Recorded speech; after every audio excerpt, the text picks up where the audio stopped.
Hi dear students, Assalamu alaikum. I'm Mr. Rehman Sumro, Assistant Professor of Commerce at Islamabad College for Boys G63 Islamabad. This is my first lecture on the subject of banking for the students of second year commerce group. And the topic that we are going to cover in this video is definition of bank and evolution of banking. This topic also belongs to the students of BS Commerce and Business Administration, studying the subject of money and banking. In the very beginning let me tell you कि ये video आपके लिए बहुत खास है क्योंकि एक तो इसमें इंपॉर्टेंट टॉपिक बैंकिंग और मनी इन बैंकिंग सब्जेक्ट्स का कवर करने जा रहे हैं। एक और बात है जो इस वीडियो को बहुत ही ज्यादा खास बना देती है, वो ये है कि at the end of lecture आपको एक एमसीक्यूज टेस्ट दिया जाएगा। आप उस टेस्ट को हल करके अपनी कॉग्निटिव एबिलिटीज को चेक कर सकते हैं। अब ये देख सकते हैं कि आपका मेमोरी पावर कितना है, आपका कंप्रीहेंशन पावर कैसा है। ठीक है, तो आपने करना क्या है, आपने इस लेक्चर को गौर से देखना है, चीजों को समझना है। ठीक है, फैक्ट्स एंड फिगर्स को याद रखना है, रिटेन करना है और उसके बाद at the end of lecture आपने उस टेस्ट को हल करना है। ठीक है, तो आइए इस लेक्चर को हम स्टार्ट करते हैं। डियर स्टूडेंट्स, स्टार्ट करते हैं हम डेफिनेशन ऑफ बैंक से। And here is the first definition by professor Crowther. A bank is an institution which gets loan to lend and in this way creates credit money. Bank एक ऐसा institution है, एक ऐसा इदारा है जो loan देने के लिए लोन लेता है और इस तरह क्रेडिट मनी की क्रिएशन होती है। अच्छा, क्रेडिट क्रिएशन है क्या? What is credit creation? Credit creation वो सिचुएशन है जिसमें बैंक्स अपने कस्टमर्स को लोन देती हैं, जिसके नतीजे में मनी सर्कुलेशन जो है, मनी इन सर्कुलेशन बहुत ज्यादा बढ़ जाती है। दूसरे अल्फाज में ये एक ऐसा खास पावर होता है जिसके थ्रू बैंक्स लोन्स और एडवांसेस को मल्टीप्लाई करते हैं। In the words of Mr. Parking, a bank is a firm that takes deposits from households and firms and makes loans to other households and firms. Bank एक ऐसा firm है जो house holds और firm से deposits लेता है और दूसरे हाउस होल्ड्स और फर्म्स को लोन देता है। And let's see how Sir John Paget defines bank. He writes, bank is such a financial institution which collects money in current saving or fixed deposit account, collects checks as deposits and pays money from the depositors' accounts through checks. Bank एक ऐसा मालियाती इदारा है जो current saving या fix deposit account में पैसे collect करता है, चेक्स डिपॉजिट्स के तौर पे कलेक्ट करता है और चेक्स के जरिए ही डिपॉजिटर्स के अकाउंट में से पैसे अदा करता है। Dear students, different types of bank accounts होते हैं जो आप इसी सब्जेक्ट में आगे चलकर पढ़ेंगे। मिसाल के तौर पे current PLS, profit and loss account, term deposit account या जिसको फिक्स्ड डिपॉजिट अकाउंट भी कहा जाता है। लोग ये अकाउंट्स खुलवाकर उनमें अपनी सेविंग्स रखते हैं, डिपॉजिट करते हैं। दूसरी बात इस डेफिनेशन में ये कही गई है कि चेक्स को डिपॉजिट्स के तौर पे कलेक्ट करता है। इसका मतलब ये होगा कि जब आपको कोई पेमेंट चेक्स के थ्रू करता है तो आप वो चेक्स अपने बैंक में जमा करवा देते हैं। बैंक आपके बिहाफ पे वो पैसे कलेक्ट करके आपके बैंक अकाउंट में जमा कर देता है। और लास्ट बात इस डेफिनेशन में ये कही गई है कि अगर आप किसी को पेमेंट चेक्स के थ्रू करते हैं, मिसाल के तौर पे यूटिलिटी बिल्स को पे करते हैं, तो आपका बैंक आपके बिहाफ पे आपके अकाउंट में से वो पैसे पे कर देता है। अब इन तीनों डेफिनेशंस को इस फिगर के जरिए समझने की कोशिश करते हैं। And for this, let me take a laser pointer to make you understand in a better way. Okay, here it is. Dear students, आप इस फिगर में देख सकते हैं कि सेवर्स, इंडिविजुअल्स या बिजनेसेस। इंडिविजुअल्स वो इंडिविजुअल्स जो अपनी इनकम का कुछ हिस्सा बचा लेते हैं, वो खर्च नहीं करते। उसी तरह बिजनेस कंसर्न्स या कंपनीज भी अपनी इनकम का, नेट इनकम का कुछ हिस्सा रिटेन कर लेती हैं, मतलब अपने शेयर होल्डर्स में डिस्ट्रीब्यूट नहीं करती। अगर वो एक पार्टनरशिप फर्म है तो वो अपने पार्टनर्स में डिस्ट्रीब्यूट नहीं करती कुछ हिस्सा और अपने पास रिटेन कराती है। तो इस तरह से जो सेविंग्स उनके पास हो जाती है वो डिपॉजिट करती है अपने रिलेवेंट बैंक अकाउंट्स में, और इस तरह बैंक्स के पास एक हैंडसम अमाउंट आ जाता है। अच्छा, यहां तक तो आपने बात समझ ली। अब मैं एक और बात आपको बताने जा रहा हूं that is very much relevant to this topic और दिस पॉइंट। ठीक है डियर स्टूडेंट्स, हर मुल्क में एक सेंट्रल बैंक होता है जिसका काम होता है उस कंट्री के बैंकिंग सिस्टम को या बैंकारी निजाम को कंट्रोल करना और रेगुलेट करना। पाकिस्तान में जो सेंट्रल बैंक है उसको स्टेट बैंक ऑफ पाकिस्तान कहा जाता है। सेंट्रल बैंक के मुख्तलिफ फंक्शंस होते हैं, उनमें से एक होता है मॉनेटरी पॉलिसी बनाना। मॉनेटरी पॉलिसी मनी से रिलेटेड होती है और इसमें यह डिसाइड किया जाता है कि मनी इन सर्कुलेशन को एक्सपेंड किया जाए या उसको कॉन्ट्रैक्ट किया जाए, और मुख्तलिफ मेजर्स लिए जाते हैं। यहां पे ना तो हमने मॉनेटरी पॉलिसी को डिस्कस करना है और ना ही सेंट्रल बैंक और उसके फंक्शंस को डिस्कस करना है। यहां पे तो सिर्फ हमने एक इंपॉर्टेंट टॉपिक को एक पॉइंट को डिस्कस करना है जो मॉनेटरी पॉलिसी का हिस्सा है और इस टॉपिक से रिलेटेड है, और वो है मिनिमम रिजर्व रिक्वायरमेंट। अच्छा, ये मिनिमम रिजर्व रिक्वायरमेंट क्या है? ये एक रेगुलेशन है, एक ऑर्डर है by the central bank on the banks of that country कि बैंक्स को जितने भी डिपॉजिट्स मिलते हैं वो रिसीव करते हैं, उन सारों को एज अ लोन नहीं दे देना, बल्कि उसका कुछ हिस्सा जो है अपने पास रिटेन करना है, अपने पास रखना है, ताकि वो अपने कस्टमर्स यानी अकाउंट होल्डर्स को या उनकी डिमांड और नीड्स को मीट कर सकें, पूरा कर सकें। डियर स्टूडेंट्स, आपको पता है कि जितने भी अकाउंट होल्डर्स होते हैं वो टाइम बाय टाइम अपने अकाउंट से विथड्रॉ करते रहते हैं। अगर बैंक्स के पास पैसा ही नहीं होगा तो वो कैसे विथड्रॉ करेंगे पैसा? यहां तक आपने बात समझ ली। अब मैं आपको आगे बताता हूं कि बैंक्स जो है उन पैसों का, उन डिपॉजिट्स का कुछ हिस्सा अपने पास रखकर according to the regulations of central bank जितना एडिशनल पैसा उनके पास बचता है वो उन लोगों को दे देते हैं जिनको उन पैसों की जरूरत होती है एज अ लोन। ठीक है। अच्छा, ये बारोवर्स कौन होते हैं? बारोवर्स कंज्यूमर्स और बिजनेसेस होती हैं। अच्छा, कंज्यूमर्स तो वो चीजें परचेस करना चाहते हैं लेकिन उनके पास लिमिटेड पैसे होते हैं या कम पैसे होते हैं या होते ही नहीं है। ये लोन लेके बैंक से वो चीजें परचेस करते हैं। अच्छा, चीजें कोई भी हो सकती हैं, घर में इस्तेमाल करने वाली भी चीजें हो सकती हैं जैसा कि fridge, TV, mobile, laptop, even eatable चीजें भी परचेज की जाती हैं। आपको पता है कि जब आपके पास एक क्रेडिट कार्ड है तो कोई भी चीज आप परचेज कर सकते हैं। इसी तरह जो बिजनेसेस होती हैं या बिजनेस कंसर्न्स होती हैं वो अपने बिजनेस एक्टिविटीज को बढ़ाने के लिए, एक्सपैंड करने के लिए बैंक से लोन लेते हैं। ठीक है, यहां तक तो आपने बात समझ ली। अच्छा, इस लाइन के नीचे वाली बात मैं आपको समझाना चाहता हूं। डियर स्टूडेंट्स, बैंक्स अपने बारोवर्स के लिए क्रेडिटर्स होते हैं और बारोवर्स बैंक्स के लिए डेटर्स होते हैं। जब ये बारोवर्स अपने लोन को रीपे करते हैं, मतलब वापस करते हैं, तो उसके साथ साथ प्रिंसिपल अमाउंट के साथ साथ इंटरेस्ट भी पे करते हैं। ठीक है, और उसी तरह बैंक्स भी अपने क्रेडिटर्स को, मतलब अकाउंट होल्डर्स को, सूद समेत पैसे वापस करते हैं।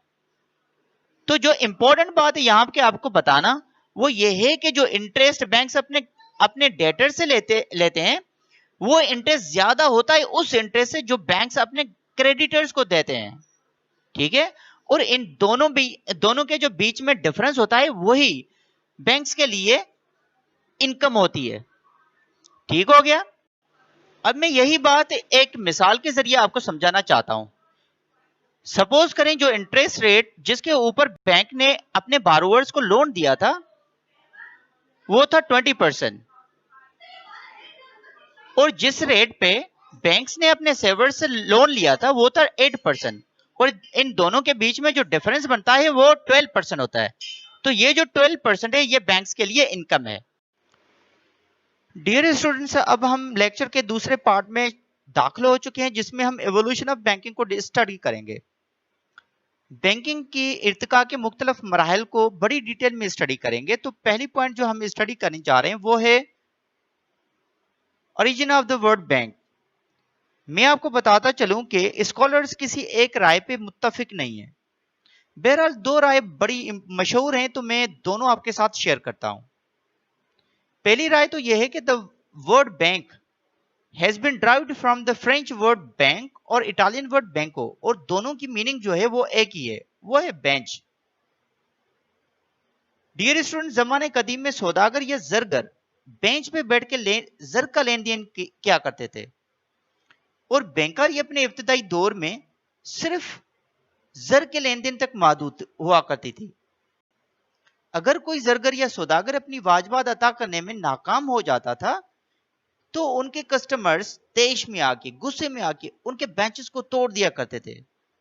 इस तरह इंग्लिश का एक और वर्ड बैंकरप्ट, जिसकी मायने है दिवालिया, वो इटालियन दो वर्ड्स को मिला के एक बैंको और दूसरा रप्टा, उनसे अखज किया गया है। दूसरी राय यह है कि word bank German word bank BANC से अखज किया गया है, जिसकी मायने है ज्वाइंट स्टॉक कंपनी।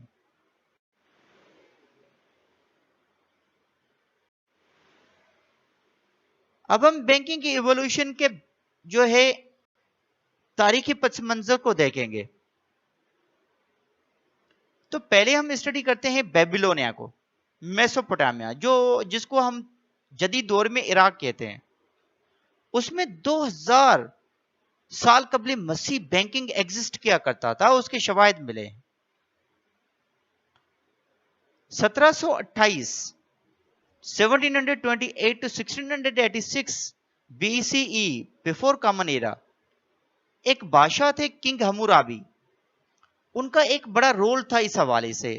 उन्होंने लेंडिंग इन बारोइंग के लिए मुख्तलिफ रूल्स एंड रेगुलेशंस बनाए थे। उनमें एक ये था कि उन्होंने लोन पे 33.3% इंटरेस्ट रेट लागू कर दिया था, फिक्स कर दिया था। और एक और इंटरेस्टिंग पॉइंट ये थी इस दौर में कि ये जो अग्रीमेंट होते थे बारोइंग और लैंडिंग ऑफ मनी, वो ब्लैक एंड व्हाइट हुआ करते थे। उनको लिखा जाता था, मट्टी के टैबलेट्स बना के उनके ऊपर लिखा जाता था। अच्छा, उसके बाद जब इराक से ज्यूज को एग्जाइल किया गया, उनको जलावतन किया गया इन 5th सेंचुरी BC, तो ये बिजनेस तकरीबन खत्म सा हो गया और ये ज्यूज इराक से निकल के दूसरे ममालिक में जाके सेटल हो गए। उनमें से एक मुल्क था ग्रीस, जिसमें वो सेटल हुए और उसी बिजनेस को उन्होंने कंटिन्यू रखा। वो अपने टेंपल्स को बैंक्स की तरह यूज किया करते थे।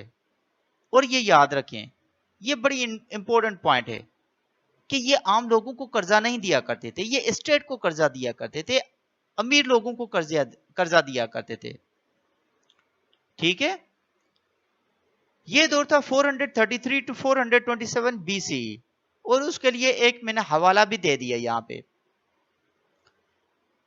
सबसे ज्यादा जो टेंपल्स मशहूर थे वो इफेसस, सामोस और डेल्फी शहरों में मौजूद थे। रोम, अच्छा, रोम मुल्क में 300 साल कबल मसीह बैंकिंग एक्टिविटीज के फुटप्रिंट्स मिलते हैं। एक स्कॉलर है पार्कर, वो कहते हैं कि रोमन एम्पायर ने कैपिटलिज्म के स्प्रेड का वर्षा ग्रीस से लिया है। अच्छा, एक बड़े इंपॉर्टेंट बादशाह थे रोमन एम्पायर के, वो थे अगस्टस 27 BC to 14 AD। उन्होंने एक इदारा कायम किया जो डिपॉजिट्स लेता था और उसे पे बैक भी करता था। उस बादशाह का नाम था अगस्टस। 12th सेंचुरी AD में हम इटली में देखते हैं कि वहां पे बैंकिंग सिस्टम बड़ा एक्सपेंड हुआ, बड़ा फला फूला, उसके हमें बहुत ज्यादा विटनेसेस मिलते हैं। इन 1157 पहला बैंक वेनिस शहर में एस्टैब्लिश किया गया, जिसका नाम रखा गया बैंक ऑफ वेनिस। और ये याद रखें कि ये द हिस्ट्री ऑफ मैनकाइंड का पहला पब्लिक बैंकिंग इंस्टीट्यूशन है। इन 1587 दूसरा एक बैंक जो है वो एस्टैब्लिश किया गया, जिसका नाम रखा गया बैंको डी रियाल्टो।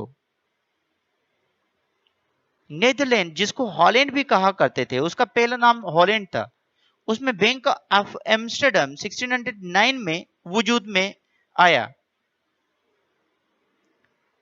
इंग्लैंड में 1694 में द बैंक ऑफ इंग्लैंड को एस्टैब्लिश किया गया, सेटअप किया गया। इन 1758 में उसकी करेंसी नोट्स की जो है वो इजारादारी कायम की गई।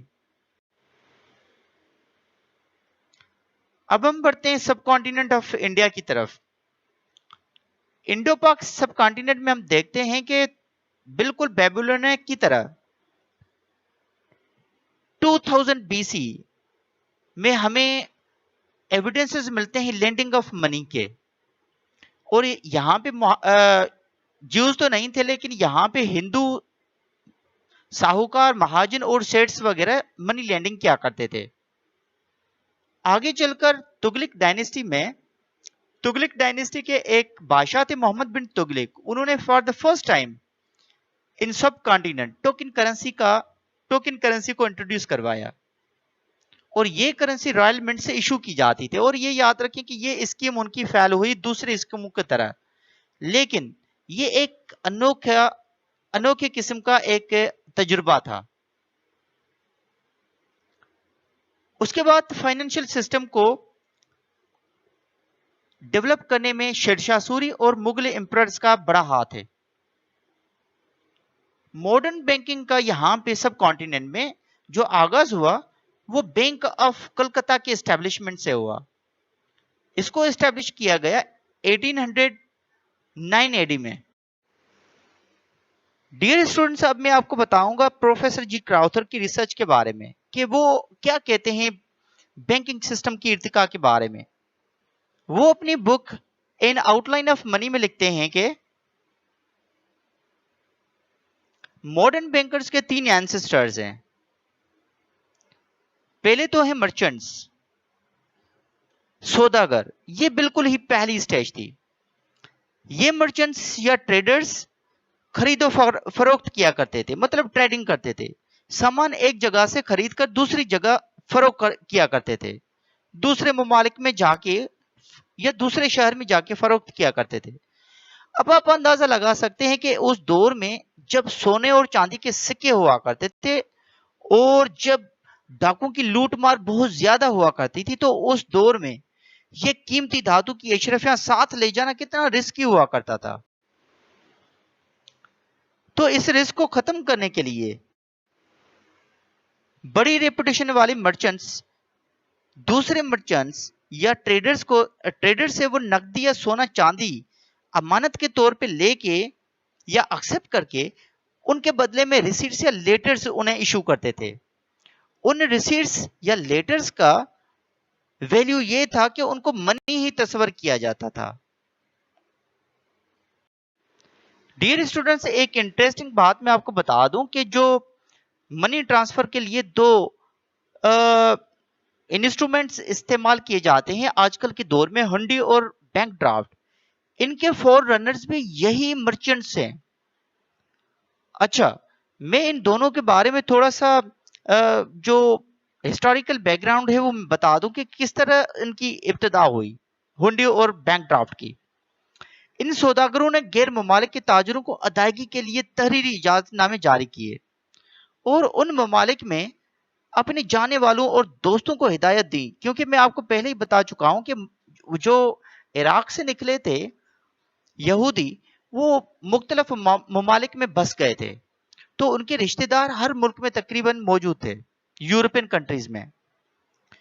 तो वो उन ममालिक में अपने जाने वालों और दोस्तों को हिदायत देते थे वो तहरीरी इजाजतनामे दिखाने वालों को एक मुकर्ररा रकम अदा करें, मतलब जो स्पेसिफाइड अमाउंट उसमें लिखा जाता था वो उनको अदा कर दें। बदअज़ां उन इजाजतनामों और पर्चियों ने बैंक ड्राफ्ट और हुंडी की शिकल अख्तियार की।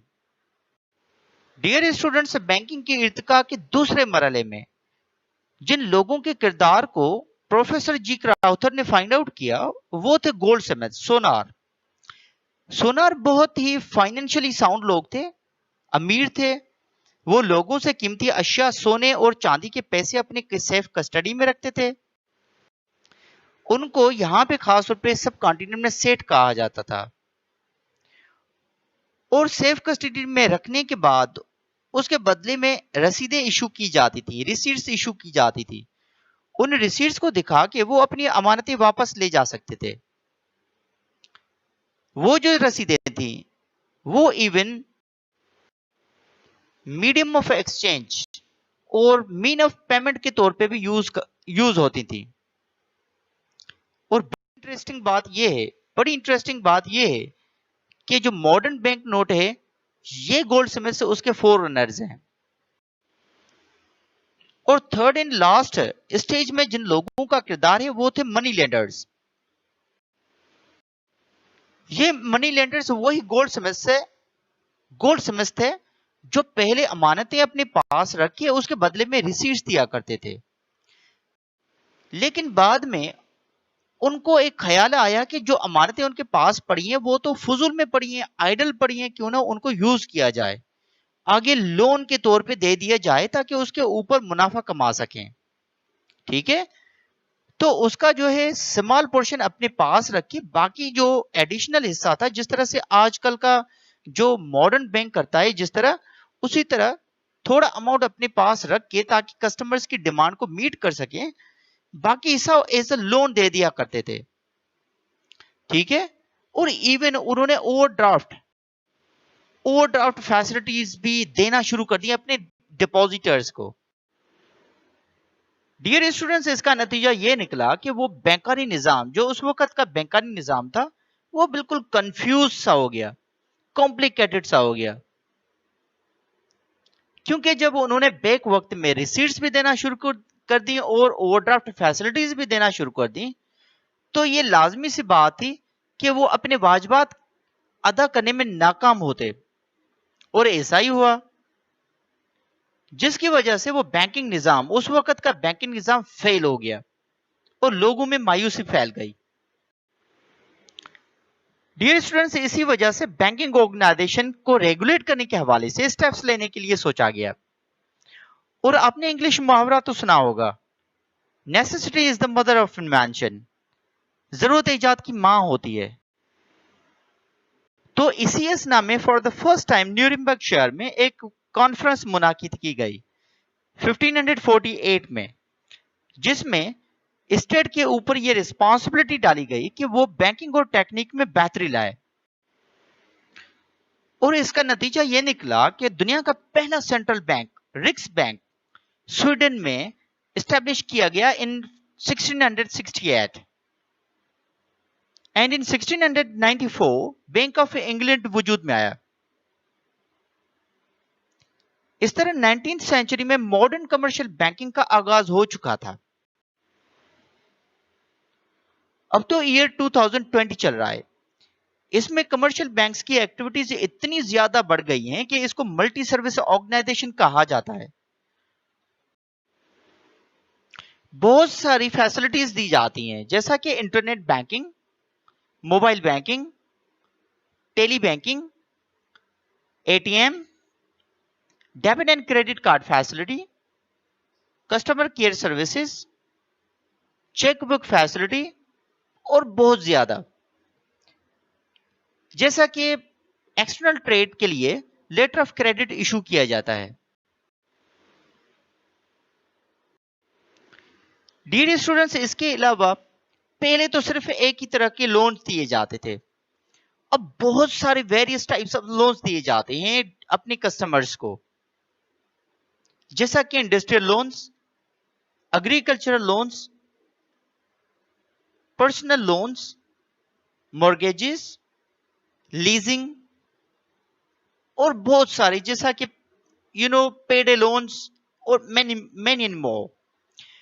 तो डियर स्टूडेंट्स, यहां पे हमारा लेक्चर खत्म हुआ। Each and everything we have discussed in this lecture, बड़े डिटेल में हमने एक एक चीज को डिस्कस किया है, डेफिनेशन को, एवोल्यूशन ऑफ बैंकिंग को। अब यहां पे जैसा मैंने आपको बताया था कि at the end of lecture आपसे एक टेस्ट लिया जाएगा, तो वो टेस्ट हम स्टार्ट करने जा रहे हैं. Get ready for it.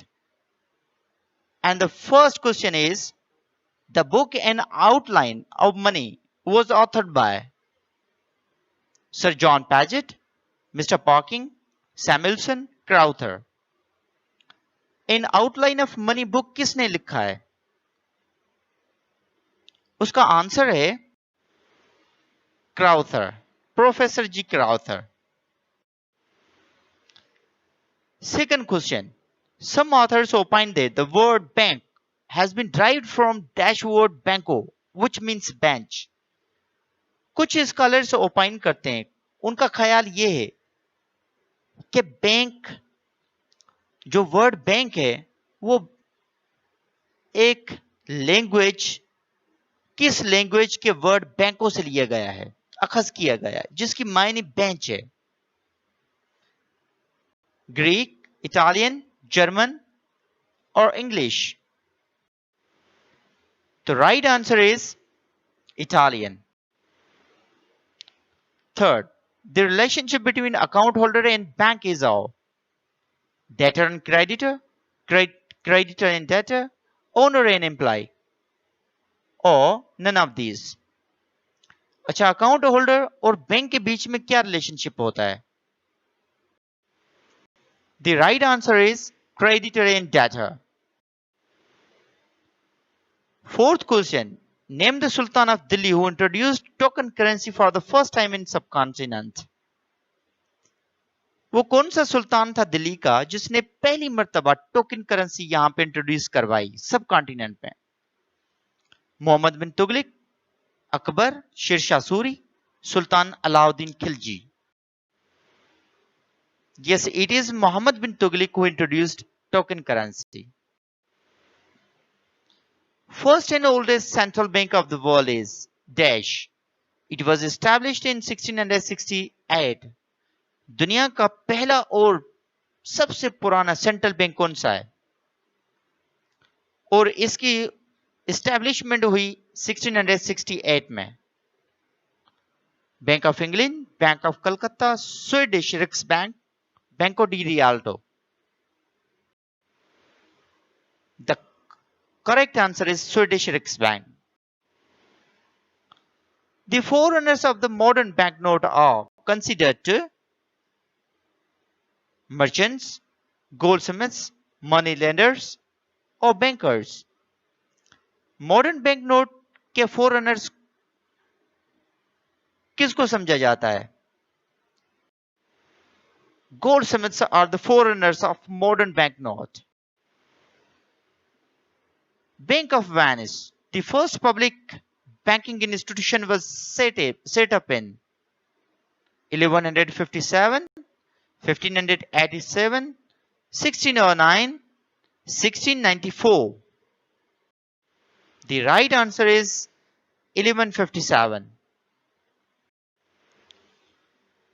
And the last question is, Dash are considered as the founders of modern banking. Muslims, Christians, Hindus, or Jews? Yes, the right answer is Jews, who are considered as the founders of modern banking.